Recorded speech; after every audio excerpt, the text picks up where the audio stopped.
Yeah, purpose is fluid, man. It's fluid. If you are listening to your emotions and you're always doing the right thing, if something felt okay, last year and it doesn't feel okay to you today, pivot, man, pivot. Follow Mm, your emotions. Don't feel yourself being bogged down or stressed out by a commitment to something that is not in alignment with who you are anymore. And sometimes we find ourselves, growing out of different spaces like and we got to shrink to fit in these old spaces that don't fit us no more. So mm, as you grow, so does your environment, so does all the things that you necessarily want to do. So mhm. pivot, yeah, everybody pivot. Keep pivoting, keep throughout life. I feel like that is what life is about. We live all of these chapters. As a matter of fact, I feel like if by the end of my life I haven't run after all of the things that I've ever wanted to do, it kind of doesn't feel as fulfilling. It's like God gave us so many gifts. And I think our job is to do that, right? It keeps us busy in this life, right? Giving and sharing those talents and those gifts that we've been given, and then going on to the next thing. Like, okay, that was fun. I did that in this decade. Let's do something else. Let's pick up something else. What do you say, Melissa? All right. So the YouTuber or TikToker, she made a good point on enjoying the moment. I actually kind of wrote that down because that's the thing.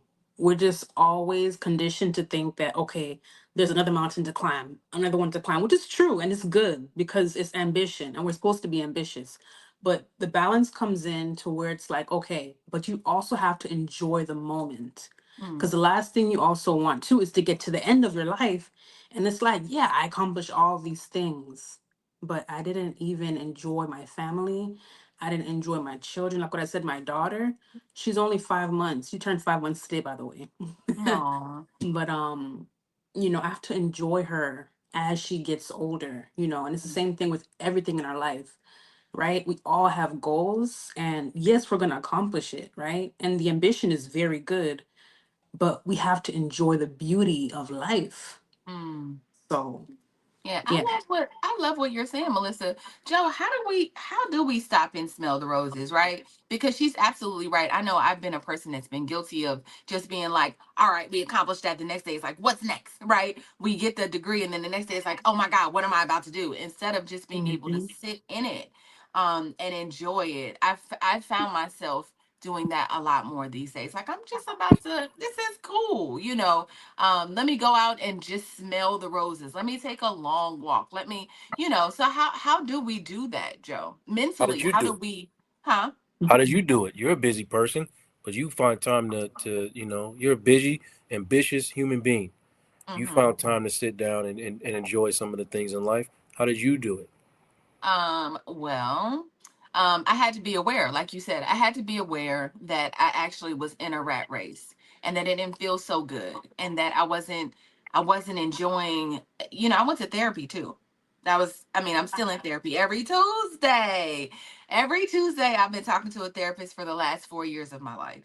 And what we've discovered is when I went to her because I was so anxious about not accomplishing everything and not being Mhm.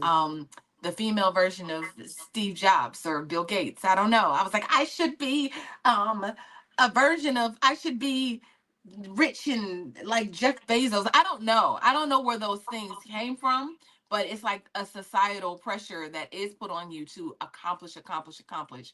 And if Mhm. you're I said I'm doing all these things and having all this impact, but my bank account is not reflecting that. And Right. so I had it was really like it brought a lot of anxiety on about So what I there, wasn't there's accomplishing. there's my answer. You said I went because I was feeling anxious, and I'm gonna say what I said earlier. You have to listen to your emotions. So you want to know how to stop. First of all, recognize and acknowledge that it doesn't feel good what you're doing, right? And I know that some people are gonna say, "But I have to," but I have to. That's understandable. It's understandable. But please, when you stop and be like, people act like they don't have an hour, not only in the 24-hour day, but however many hours in a week to go sit down with a therapist and start trying to process why you feel the way you feel. You have to do that. You have to do that.